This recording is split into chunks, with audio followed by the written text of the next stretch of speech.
Blessed morning everyone, Luzon, Visayas at Mindanao, Philippines. Sa mapagpalang umaga po sa ating lahat. So welcome po sa ating gawain sa The Word and Spirit and Life Ministry live stream YouTube channel. So isang mapagpalang umaga po sa ating founder ng The Word and Spirit and Life Ministry kay Pastor Alfred Islam sa buong pamilya. Lahat ng mga members ng The Word and Spirit and Life Ministry.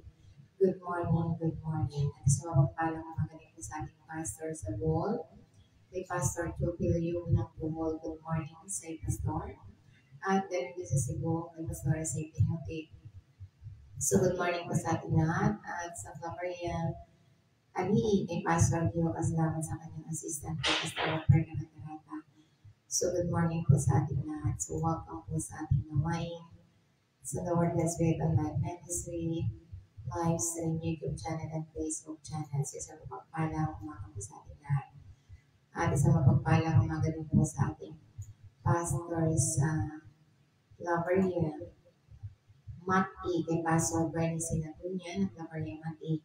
So good morning po sa ating lahat. So tayo po nanalangin sa Ama upang ihanda natin ang ating sarili sa magandang balita.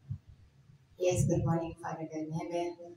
Good morning, Lord Jesus. Good morning, Holy Spirit. We come to you in this beautiful days with abundant thanksgiving and praise. In the name of Jesus Christ, with the power of the Holy Spirit.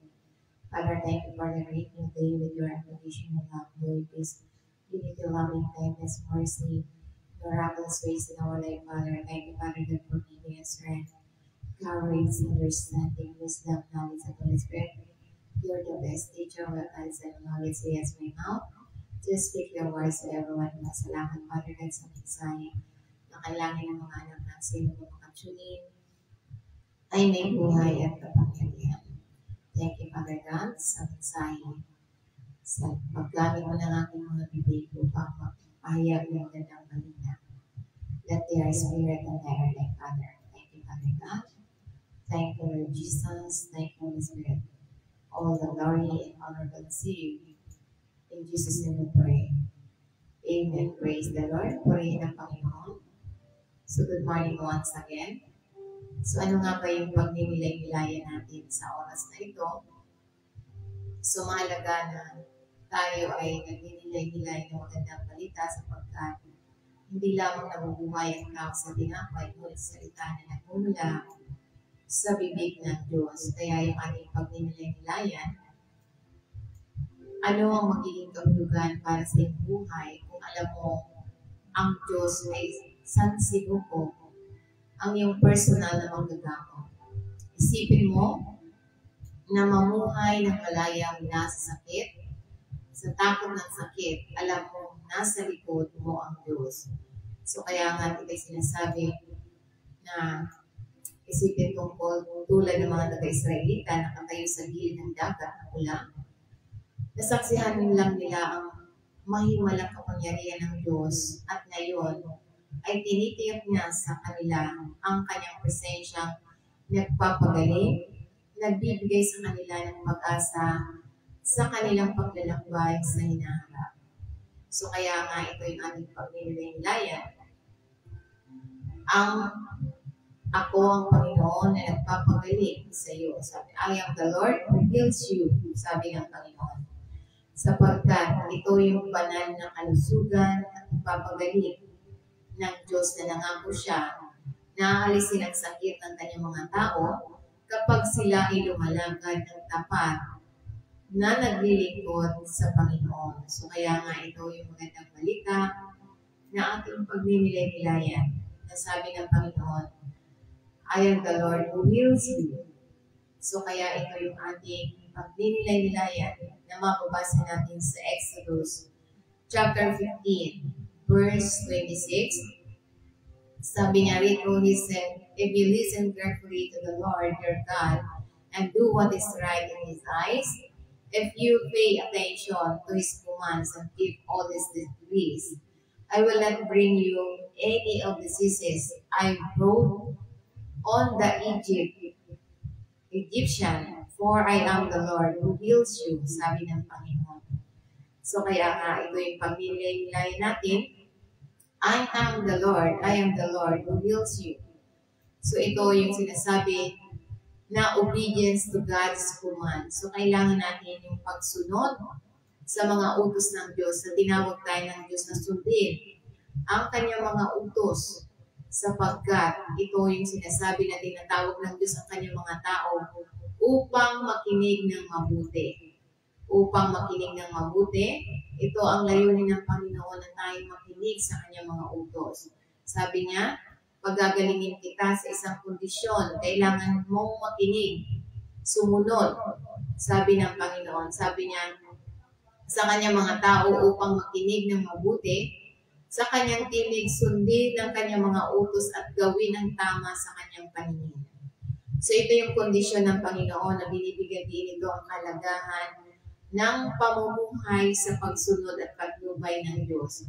Dahil sinasabi niya, God as a healer, God revealed Himself as the one who heals you, not only in physical sense, but in spiritual manners, spiritual and emotional na pagpapagaling. Kaya nga sinasabi niya, ang kanyang kapangyarihan sa pagpapagaling sa nakatali sa kanyang pakikipagtipan sa kanyang mga tao.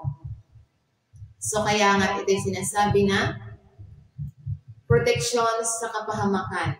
Nangako ang Diyos na kanyang puproteksyonan mula sa mga sakit na sumasalot sa kanyang bayan kung ang kanyang mga tao ay mananatiling tapat. So ito yung kondisyon ng Panginoon na kailangan tayo manatiling tapat sapagkat sabi niya, puproteksyonan niya tayo. Dahil ito yung pangako ng Panginoon na tayo puproteksyonan sa lahat ng mga salot, mga kamatayan, mga aksidente. Ito yung kanyang pangako.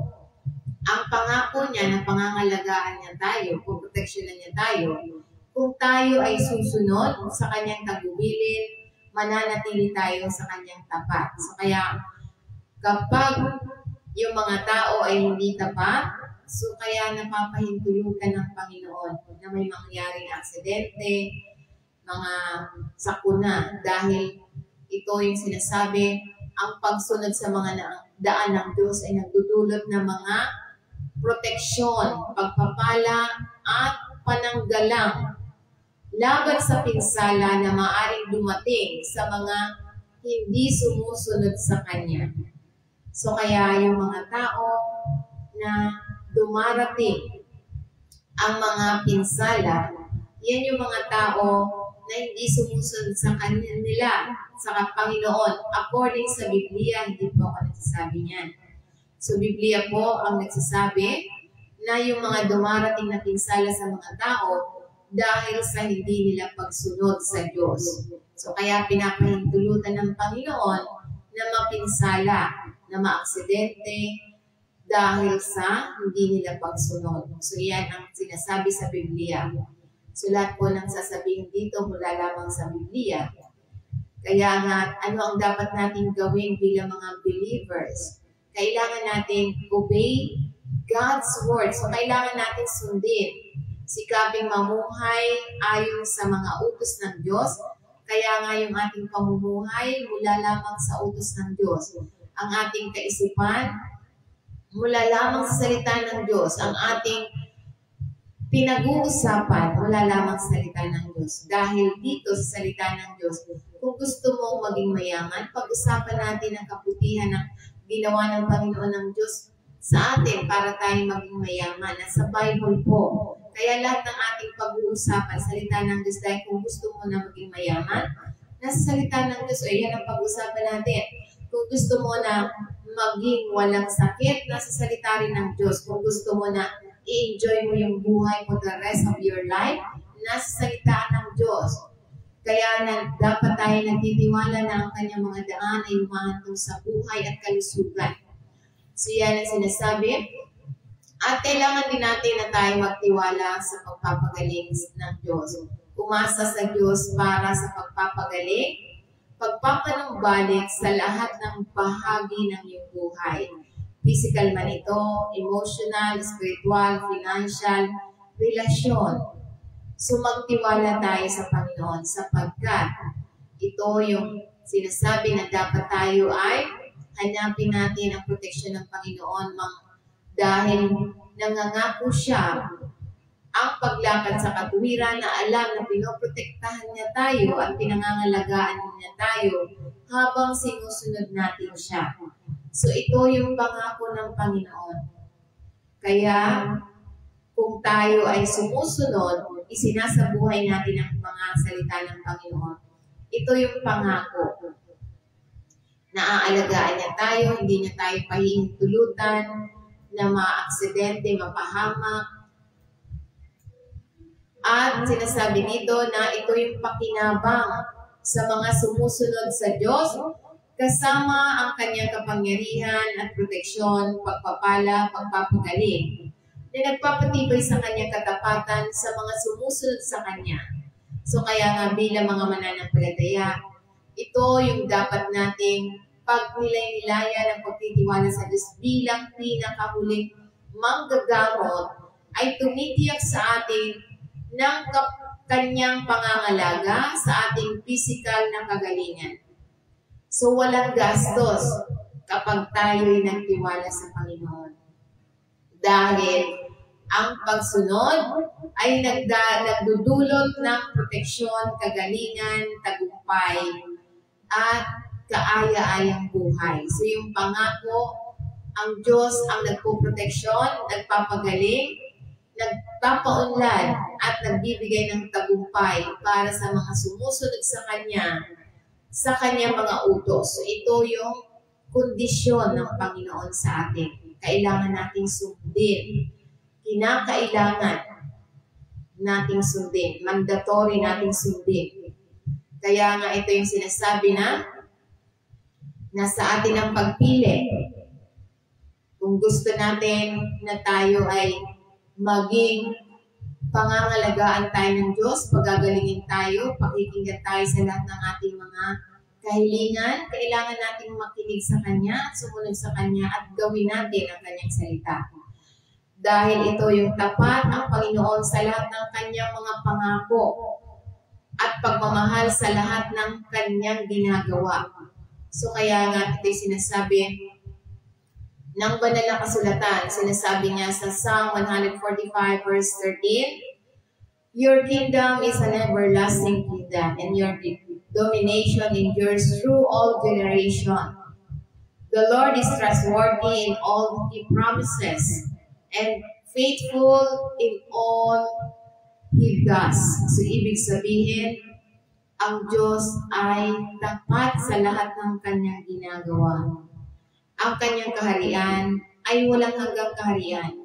Ang Kanyang kapangyarihan ay nananatili sa lahat ng saling lahi.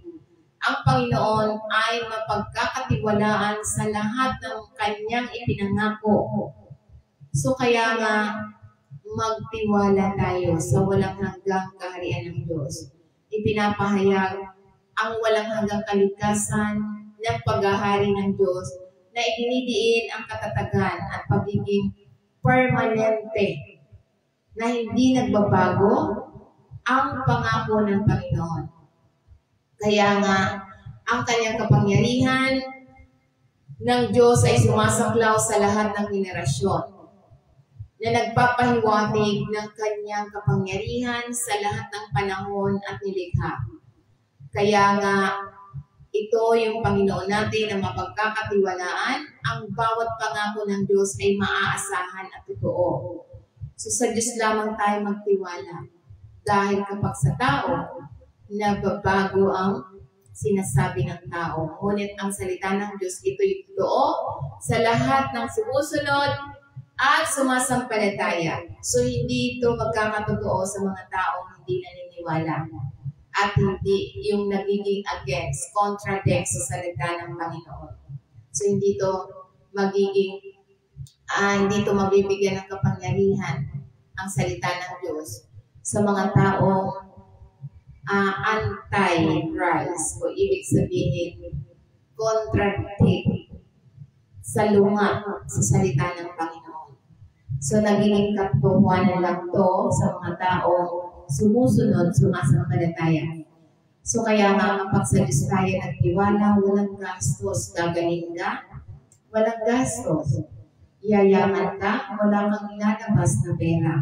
Dahil yung ibang nangangako dyan na yayaman ka dito, pero lalabas ka ng maraming pera muna bago wala pang resulta. So kaya nga, ang mga mananampalataya ay maaaring magkaroon ng ganap na pagtitiwala sa kanyang salita at sa kanyang at sa katapatan ng Diyos. Dahil ito yung pangako ng Panginoon, ang matapat na pagkilos ng Diyos, ang Diyos ay hindi lamang gumagawa ng mga pangako, ngunit tapat din itong tinutupad. Nagpapakita ng kanyang patuloy na pangangalaga at kabutihan sa iyo, sa akin, sa ating lahat na sumasampalataya, sumusunod, at isinasabuhay. So kaya bilang mga mananampalataya, ito yung dapat natin gawin. Trust in God. So magtiwala lamang tayo sa paghahari ng Diyos. Maalim sa katotohanan na ang kaharian ng Diyos ay hindi natitinag at walang hanggan. Dapat tayo umasa lamang sa mga pangako ng Diyos, manatili, manalig sa kanyang salita ng may pagtitiwala. Alam na siya ay mapagkakatiwalaan. So kaya nga ito yung mahalaga na ipinagdiwang ang katapatan ng Diyos, pag-isipan kung paano naging maliwanag ang tapat na pagkilos ng Diyos sa iyong buhay at sa buhay ng bawat mananampalataya. So kaya nga ito yung papaalala sa atin, nagsisilbing magandang paalala na walang hanggang pagmamahala ng Diyos ang kanyang maaasahang mga pangako at ang kanyang hindi natitinag na katapatan. Kaya nga bilang mga mananampalataya, ang ating kalusugan at kagalingan ay konektado sa isang buhay ng pagsunod, pagsasabuhay, pakikinig, at paglilingkod. Lagi nating pinagninilayan ang kanyang salita. Dahil hindi tayo makakapaglingkod, hindi tayo magkakaroon ng pagmamahal sa salita ng Panginoon at hindi tayo maniniwala sa salita ng Diyos kung hindi tayo nagninilay-nilay ng kanyang salita. Dahil ang kagalingan at kalusugan ay konektado sa isang buhay ng pagsunod sa kanyang salita. So, paano natin susundin ang kanyang salita kung hindi ka nakikinig? Kung hindi ka nagninilay-nilay, hindi ka nagbabasa ng Biblia? Paano ka magkakaroon ng pagsunod, pagmamahal, at pagtitiwala sa salita ng Diyos kung hindi natin pinapakinggan ang kanyang salita? So kaya nga ito'y mahalaga na tayo'y nagninilay-nilay ng magandang balita. So ano pa ang tinuturo sa atin? I am the Lord who heals you. Pangalawa, God as a healer. So ito yung sinasabi na ang Diyos ay nagpapagaling. Ito yung siya yung bilang manggagamot na walang gastos, walang bayad, walang anumang damage. Ang Panginoon, siya yung Panginoon na nagpapagaling, ay nagpapakita ng katangian ng Diyos bilang ang pinakahuling manggagamot sa physical, emotional, spiritual, at financial na mga sugat. So kaya nga kung gusto natin na tayo maging hayahay, ang dapat natin pinag-uusapan ay salita ng Diyos. Ang ating sinasalita ay salita ng Diyos. Ang ating kinikilos ay salita ng Diyos. Dahil ito'y nagpapakita ng katangian bilang pinakahuling manggagamot sa physical, emotional, spiritual, at financial na mga sugat. So kaya nga ito'y mahalagang mensahe na siya lamang ang nagpapagaling, siya lamang ang manggagamot, walang gastos. So kaya nga ito'y sinasabi na, purihin ang Panginoon, aking kaluluwa, na nagpapatawad sa lahat ng iyong mga kasalanan at nagpapagaling sa lahat ng iyong mga sakit. Kaya't mababasa natin yan sa Psalm 103, verse 2. Praise the Lord, my soul, and forget not all His benefits.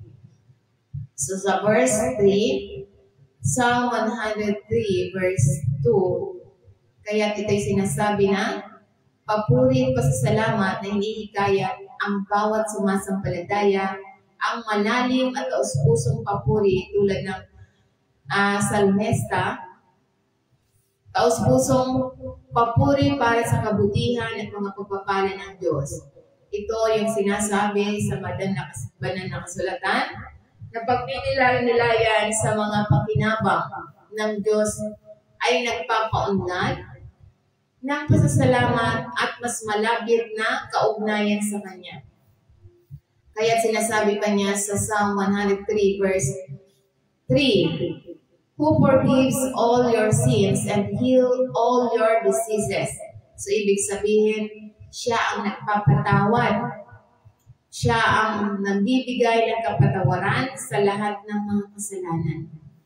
Ang biyaya ng Diyos sa pagpapatawad ng mga kasalanan ay binibigyan diin bilang isa sa Kanyang pinakamalaking pagpapala. So, dahil kapag tayo pinatawad ng Diyos, diyan papasok ang biyaya. Biyaya ng kagalingan sa financial, emotional, spiritual, at physical na biyaya. Ito yung pinakamalaking pagpapala na binibigay ng Diyos sa bawat isa sa atin. Na itinuturo nito ang Kanyang awa at pagnanais na maibalik ang ating ugnayan sa Kanya. Sapagkat kung hindi tayo pinatawad, hindi tayo humihingi ng tawad, kailanman hindi ninyo makakamtan ang malaking pagpapala, ang Kanyang pinakamalaking pagpapala kapag hindi tayo humihingi ng tawad, hindi tayo pinatawad. Dahil dito lamang papasok ang pinakamalaking pagpapala ng Diyos kapag naibalik na sa atin ang ugnayan natin sa Kanya. So kaya nga ito yung healing power, ang kakayahan ng Diyos na magpagaling, physical man ito, emotional at spiritual na pagpapagaling. Ito ay sinasalamin ito ang Kanyang pangangalaga sa buong tao at ang Kanyang tungkulin bilang isang banal na manggagamot. Kaya nga bilang mga mananampalataya, ito yung dapat natin gawin sa ating buhay. Alalahanin ang mga pagpapala ng Diyos. Una, maglaan tayo ng oras upang gunitain ang magpasalamat sa maraming paraan na pinagpala at inaalagaan ka ng Diyos. So dapat, iyan ang dapat natin gawin. Alalahanin natin, hindi sasabihin, kaya ako pinagpala kasi nagsumikap ako. Hindi ganon. So dapat, yan yung dapat natin gawin na tayo magpasalamat. Dahil hindi natin kayang gawin ang mga bagay kung hindi ginawa ng Diyos para sa atin. At dapat, tayo ay yakapin ang pagpapatawad ng Diyos. So paano mo yayakapin ang pagpapatawad ng Diyos? Kung hindi ka humihingi ng tawad sa Diyos, kung hindi mo kinukonfess ang iyong kasalanan, hindi mo inaamin ang iyong kasalanan, paano mo yayakapin ang pagpapatawad? Kung hindi ka nagpapakumbaba, kailangan tanggapin ang pagpapatawad, tatawarin ang inaalok ng Diyos, at mamuhay sa kalayaang dulot ng pagpapatawad. So magiging malaya tayo sa sakit, malaya sa kahirapan, malaya sa mga problema, malaya sa mga alalahanin sapagkat tayo pinatawad ng Diyos. So kaya kapag hindi ka pinatawad, nakagapos ka pa rin sa gawa ng kaaway. Dahil nananatili pa ang kasalanan. So dapat, ano pa ang dapat natin gawin? Alalahanin na siya ang nagpapala sa atin. Pangalawa, yakapin natin ang pagpapatawad ng Diyos. So kailangan natin i-confess dahil hindi natin mayayakap ang pagpapatawad kung hindi tayo umaamin sa ating kasalanan. At dapat tayo magtiwala sa pagpapagaling ng Diyos, umasa sa Diyos, para sa pagpapagaling sa bawat aspeto ng ating buhay. Nagtitiwala tayo sa kanyang kapangyarihan at oras.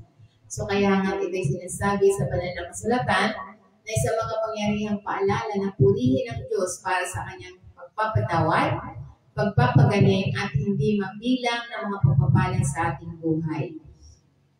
Kaya nga bilang mga mananampalataya, kasama sa pagtitiwala sa Diyos, ang paniniwala sa kanyang kapangyarihan, magpanumbalik at magpagaling. So ano pa ang tinuturo sa atin? I am the Lord who heals you.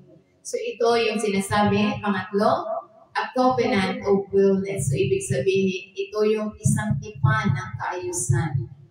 Ang pangako ng Diyos na proteksyon sa kanyang mga tao mula sa mga sakit ay nagpapahiwatig ng kanyang espesyal na pangangalaga para sa kanyang mga tao mula sa sakit na nagpapahiwatig ng kanyang para sa kanyang pinagtipang mga tao. So ito yung sinasabi, God's protection. So isang mapagpalang umaga po sa ating video viewers, Doña Erling Mercado. So good morning sa iyo, Doña. So kaya nga ito yung sinasabi na sa Psalm 91 verse 10, no harm will overtake you, no disaster will come near your tent. So ibig sabihin, ito yung protection ng Diyos, walang kapahamakan na darating sa iyo, walang kapahamakan na lalapit sa iyong tahanan. So yan yung sinasabi sa banal na kasulatan dahil tayo pinangangalagaan. So kung mayroon mang kapahamakan na dumarating sa mga tao, iyan ay ginigising ka ng Panginoon upang pag-isipan mo, pagsisihan mo, at ikaw ay makapagpanumbalik sa Panginoon. Kaya pinapahintulutan ng Panginoon yung mga kapahamakan dahil sa ginigising ka ng Panginoon upang maglingkod, upang pagsisihan, upang bigyan mo siya ng oras. So kaya ito yung sinasabi na kapag binibigyan natin siya ng panahon, ang pangako ng Panginoon, walang kapahamakan na darating sa iyo. Walang kapahamakan na lalapit sa iyong tahanan, sa iyong tulda. So, ibig sabihin, ito yung divine protection na binibigyan diin.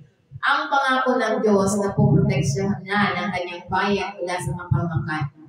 So, kaya nga, ito'y sinasalamin nito ang katiwasayan at kapayapaang nagmumula lamang sa pagtitiwala sa Diyos. Kaya, God's presence, so ito yung presensya ng Diyos na patuloy sa tulda, ibig sabihin sa tahanan, ay sumasagisag sa isang lugar na tirahan na nagpapahiwatig na ang proteksyon ng Diyos ay umaabot hanggang sa kung saan ka nakatira at naninirahan. So, ibig sabihin, saan ka man pumunta, saan ka man nakatira, saan ka man dakong, saan ka man lugar.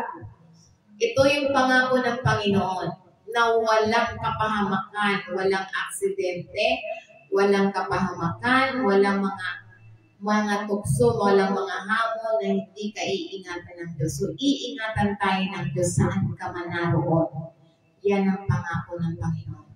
Kaya yung mga tao na nakakaranas ng mga kapahamakan, ibig sabihin, yun ay ginigising ka ng Panginoon upang pag nilay-nilayan mo ang iyong ginagawa kung ikaw ba ay yung ginagawa mo ba ay nakakalwalhati sa Panginoon.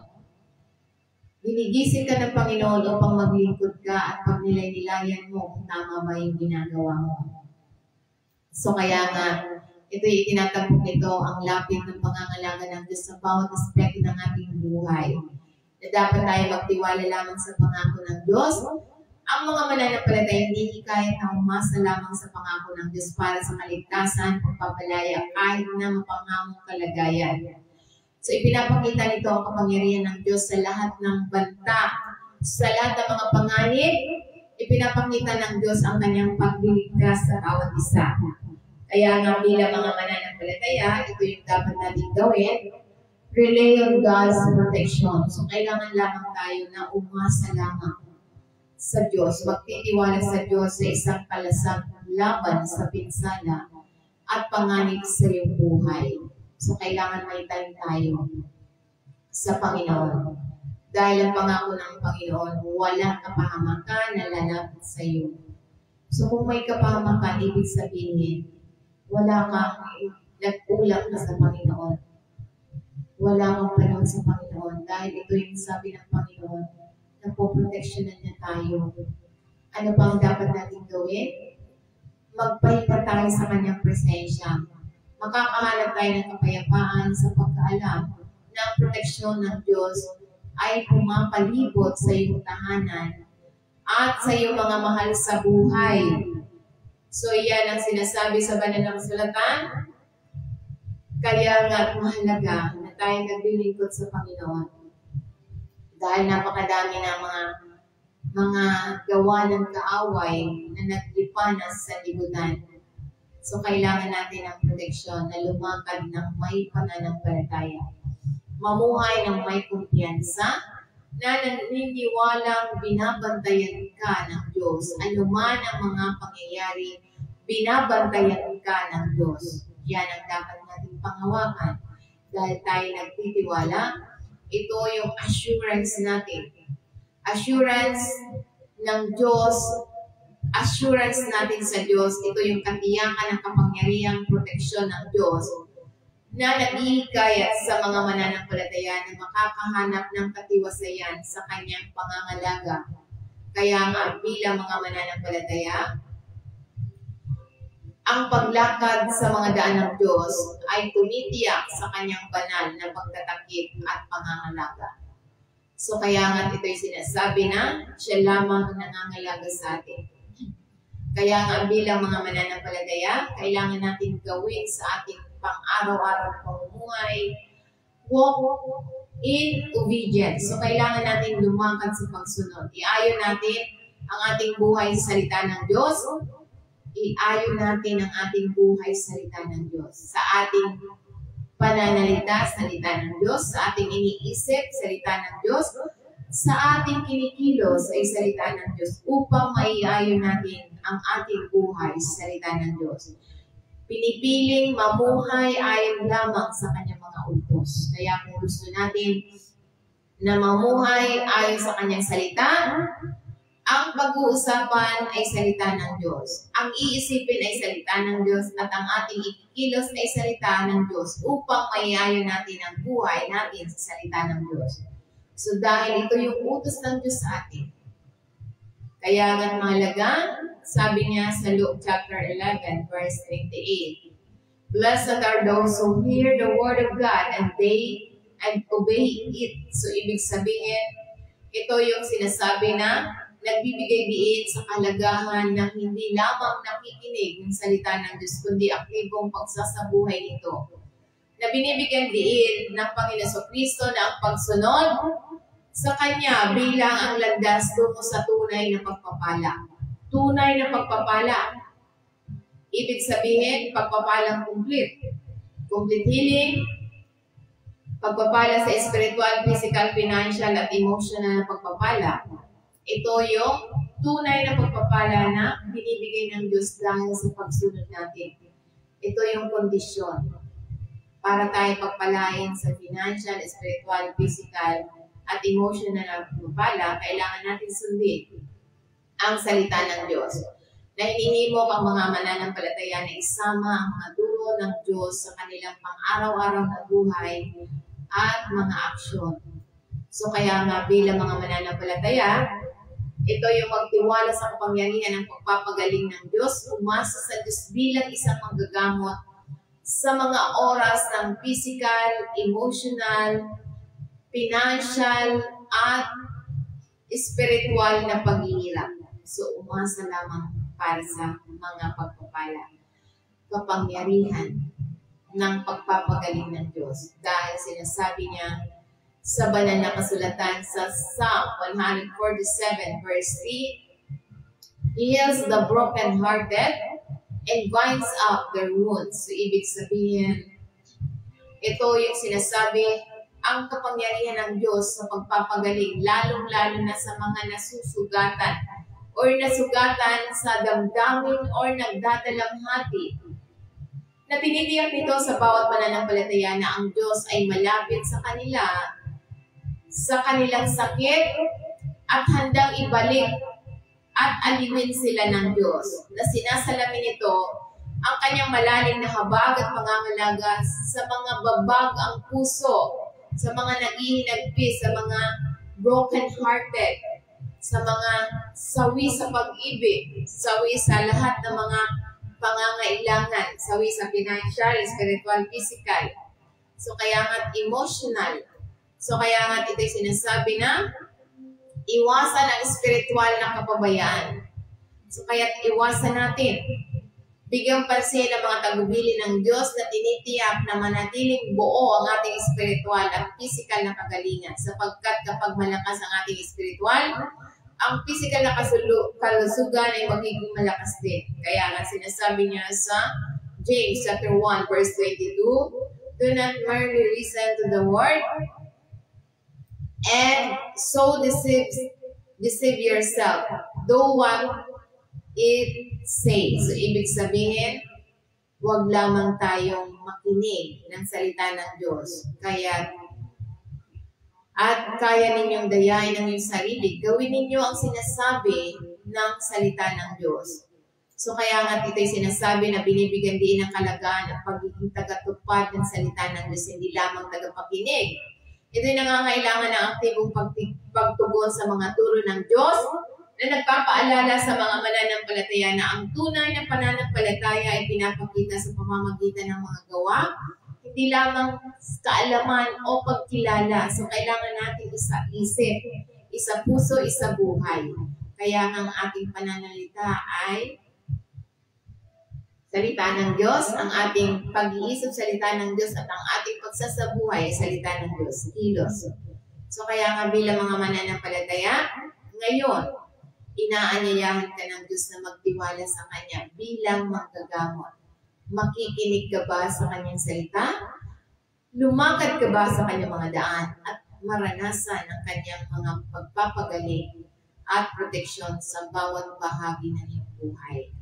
So kaya kapag ikaw ay tinatanggap mo ang paanyaya ng Panginoon, mararanasan mo ang Kanyang pagpapagaling, ang Kanyang pagpapala, ang Kanyang pagpapalambaling, ang Kanyang pagpapatawad, at ang Kanyang total, complete na pagpapala, financial, spiritual, physical, at emotional na pagpapala. Yan ang pagpapala mararanasan sa pamamagitan ng pagpapagaling at proteksyon ng Diyos sa bawat bahagi ng iyong buhay. Kaya nga, ito, I am the Lord who heals you, na nagpapaalala sa bawat isa sa atin ang malalim na koneksyon sa pagitan ng ating pagsunod sa Diyos at sa Kanyang paglalaan ng pagpapagaling at proteksyon. Kaya nga, magtiwala tayo sa Diyos na Siya ang nagpapagaling, ang Panginoon ang nagpapagaling, at lumakad sa Kanyang mga pangako ngayon. Maaasahan ba tayo ng Diyos na lalakad tayo sa Kanyang mga pangako ngayon? Kaya nga kung yes ang sagot mo, tayo magtiwala sa Kanya, maniwala ka na ikaw, ako, tayong lahat, Siya ang magpapagaling sa atin dahil Siya ang ating Panginoon na nagpapagaling. So kaya nga, kung ikaw ay naniniwala na ang Diyos ang nagpapagaling, sa iyo, sa ating lahat, ito lamang ang tanging paraan na tayo maniwala sa Kanya, sumunod tayo sa Kanya sa pamamagitan ng panalangin.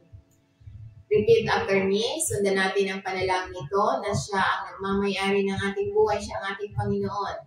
Sundan natin ang panalangin ito, Heavenly Father, alam kong pinaghiwalay ako sa aking kasalanan mula sa iyo. Salamat sa pagpapadala mo sa iyong buntong na anak upang mamatay sa aking lugar, at sa ikatlong araw ay muling nabuhay para sa aming lahat. Panginoong Hesus, kailangan kita. Nagtitiwala ako, patawarin mo ako sa aking mga nagawang kasalanan sa isip, salita at sa gawa. Mula pagkabata hanggang sa ngayon, sinasadya man ito o hindi sinasadya, patawarin mo ako sa aking mga nagawang kasalanan. Binubuksan ko ang pintuan ng aking buhay at pinaniyakin sa aking buhay bilang aking tagapagligtas at Panginoon.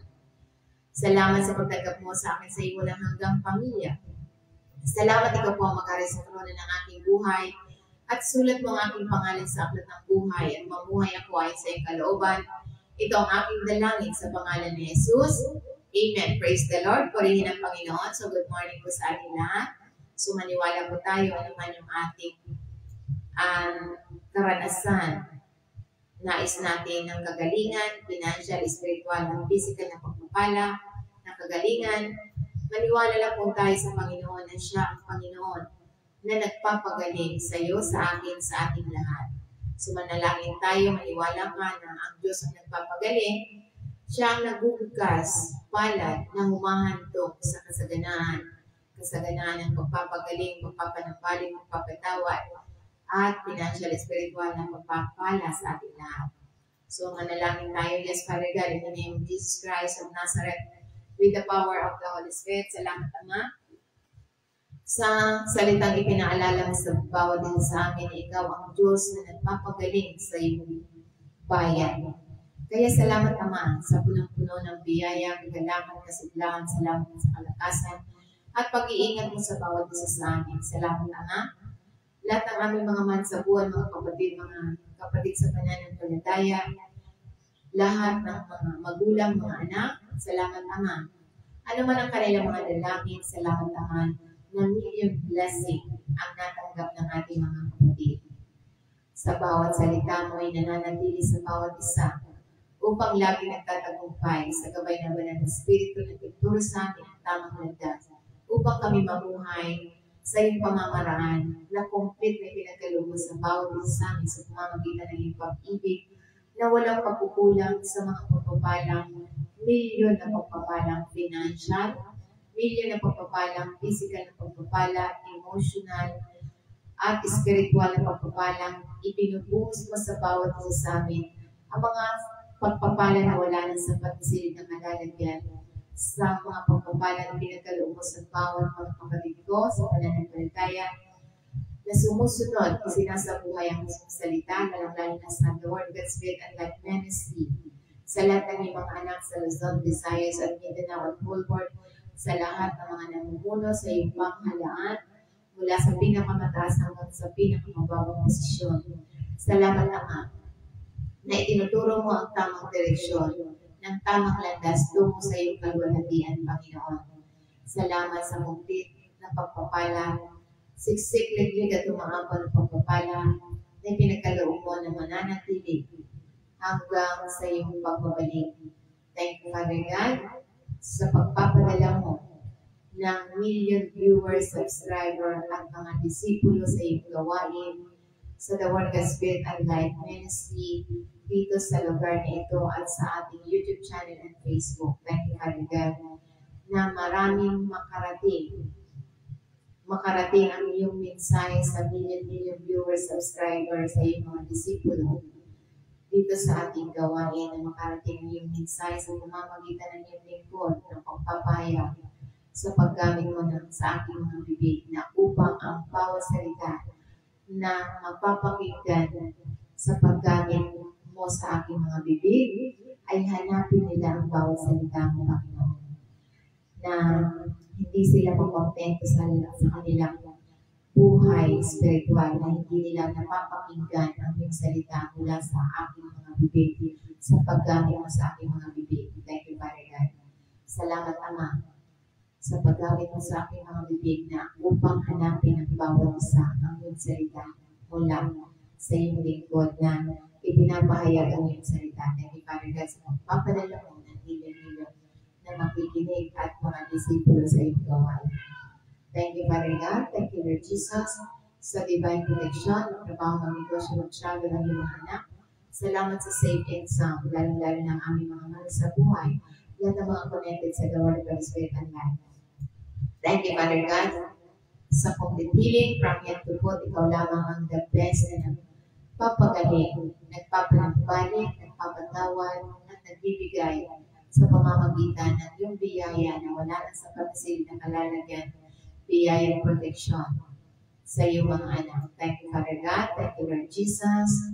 Thank you, Holy Spirit. Salamat sa pagliligtas sa bawat nananampalataya na isinasa buhay ang iyong salita. Thank you, Father God, sa katotohanan ng kapangyarihan upang mamuhay lamang ng masaganang buhay ayon sa trilyon na pagpapalang ibinigay mo sa bawat isa sa amin at pinakamahusay na ikaw ang nagsusupply sa bawat isa sa amin, nagpapagayon at nagpapanumbalik sa bawat relasyon natin sa iyo. Thank you, Father God. Thank you, Lord Jesus. Thank you, Holy Spirit. All the glory and honor to see Jesus in prayer. Amen. Praise the Lord. Pray na Panginoon. Good morning and God bless po sa ating lahat. Bye for now. Hanggang sa muli po. Maraming salamat po sa lahat ng mga million viewers, subscriber, at sa lahat ng sa mga nag-share. Thank you and God bless. Ingat po tayong lahat. Bye.